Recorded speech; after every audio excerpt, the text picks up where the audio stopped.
Assalamualaikum. Welcome everyone. My name is Muzaffar Bashir Khan. Today we are going to discuss the topic traveling waves. Waves and oscillation के course में हम second chapter हमने start किया हुआ है waves. उसमें जो आज का टॉपिक है वो है ट्रैवलिंग वेव्स। उनके नाम से ज़ाहिर है ये ऐसी वेव्स हैं जो एनर्जी को ट्रांसफ़र करेंगी by travelling from the source to the destination.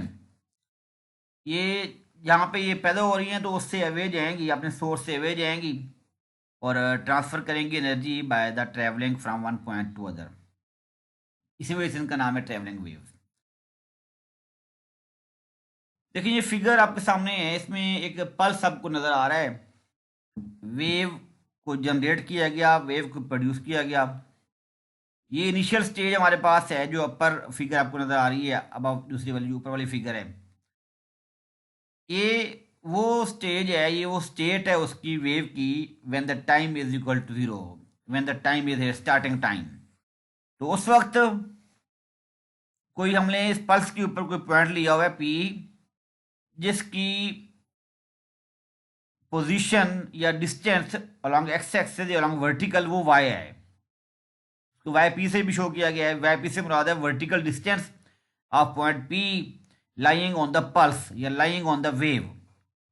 अब ये ऐसी वेव है जो ट्रेवल कर रही है along x axis with constant speed v। जब ये वेव ट्रेवल करती है अलॉन्ग एक्स एक्सिस तो ये इसकी जो नई शेप है वो आपको नज़र आ रही है दूसरी फिगर में, जो नीचे वाली फिगर है। ये कुछ डिस्टेंस कवर कर लेती है V T, according to S is equal to V T वाला जो फार्मूला होता है, S is equal to V T. तो हम ये कह रहे हैं कि इनिशियल टाइम में इस पल्स की शेप और पोजीशन वो ऊपर दी हुई है ऊपर वाली फिगर में। उस वक्त ओरिजिन ओ है और ओरिजिन के लिहाज से पॉइंट पी की जो पोजीशन है अलॉन्ग एक्स एक्सिस वो एक्स है। और लेकिन ये जब ये वेव मूव करती है अलॉन्ग एक्स एक्सिस तो ये वेव कुछ कवर करती है distance we T in time T. और अब इस पॉइंट पी की जो पोजीशन है, अब हम ये दो तरह से लेंगे इसकी पोजीशन। एक तो लेंगे इसकी position with respect to origin O जो इसका प्रीवियस एक्चुअल ओरिजिन है, और साथ हम लेंगे इसकी position with respect to origin O dash जो इसका नया पोजीशन नया ओरिजिन बना ओ डैश। ओ डैश के लिहाज से उसका डिस्टेंस एक्स डैश है और ओ के लिहाज से उसका डिस्टेंस ओ है, उसका डिस्टेंस एक्स है। तो अगर हम इस फिगर पे गौर करें तो जो ना एक्स की वैल्यू वो होगी equal to V T plus X dash.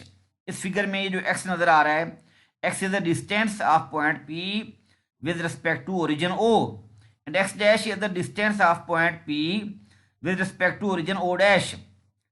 ये हम डिस्टेंस लेंगे इसकी दो तरह के, एक तो डिस्टेंस लेंगे अलॉन्ग एक्स एक्सिस जिस तरफ ये वेव मूव कर रही है, दूसरा हम इसका डिस्टेंस लेंगे अलॉन्ग वाई एक्सिस जिसको हमने वाई से शो किया हुआ है।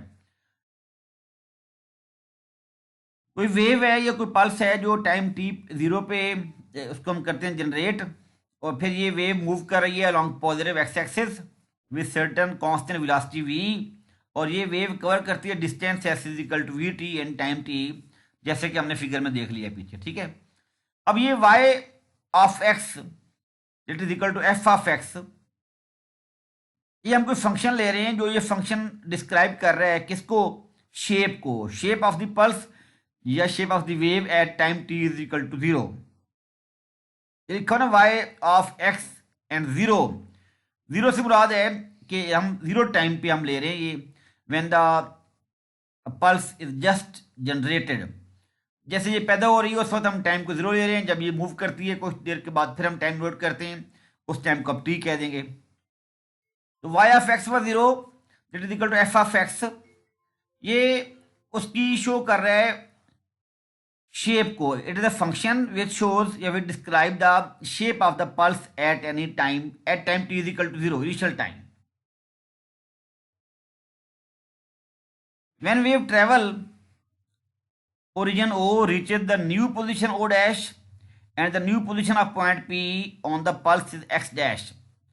जब वेव ट्रेवल करती है along x एक्सिस तो ओरिजिन को फिर हम ओ डैश कह देंगे, और जो पॉइंट पी की पोजीशन है उस ओ डैश के लिहाज से वो एक्स डैश हो जाएगी।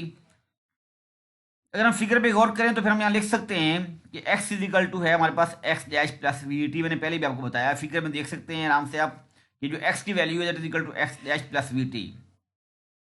X dash is equal to here X minus we T, where x dash is new position of point P with respect to new origin O dash, and x is the position or distance of point P with respect to old origin O। शुरू में जो origin था वो O था, उसके लिहाज से point P की पोजीशन x है, और O dash जो न्यू origin है, जब वो वेव ट्रेवल करती है अलॉन्ग एक्स एक्सिस तो उस वक्त ओरिजिन ओ डैश है, तो पॉइंट पी की जो पोजीशन है वो एक्स डैश बन जाती है।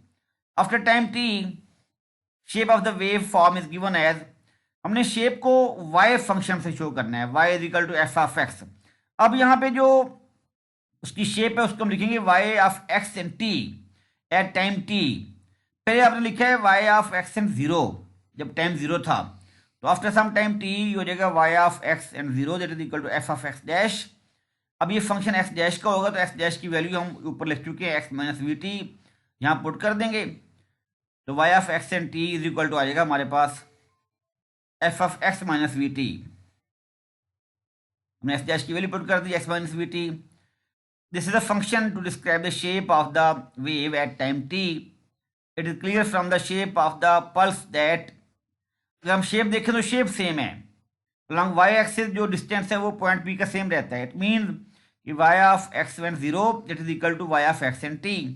Along y axis distance same है, it mean shape of the function, shape of the pulse that remains same, which means that shape of the wave does not change or y coordinate does not change when wave moves along x axis।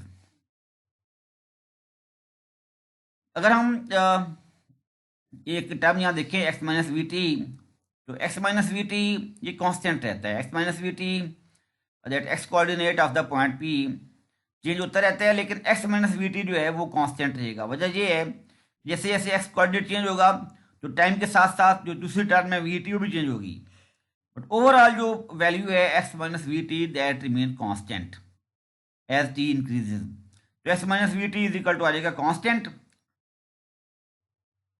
अगर आप इसको करें differentiate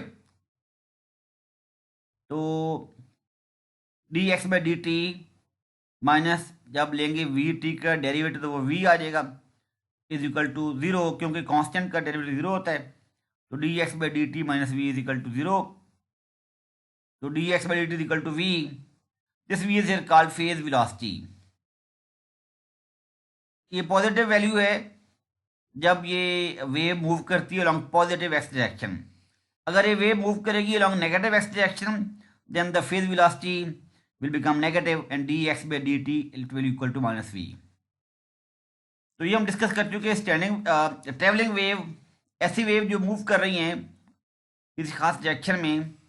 तो हम ये देख रहे हैं कि मूव करते हुए उनकी जो शेप है उनका जो वाई कोऑर्डिनेट है वो चेंज नहीं हो रहा, सिर्फ वो कोऑर्डिनेट्स चेंज हो रहे हैं जिस डायरेक्शन में वो वेव या पल्स मूव कर रही है।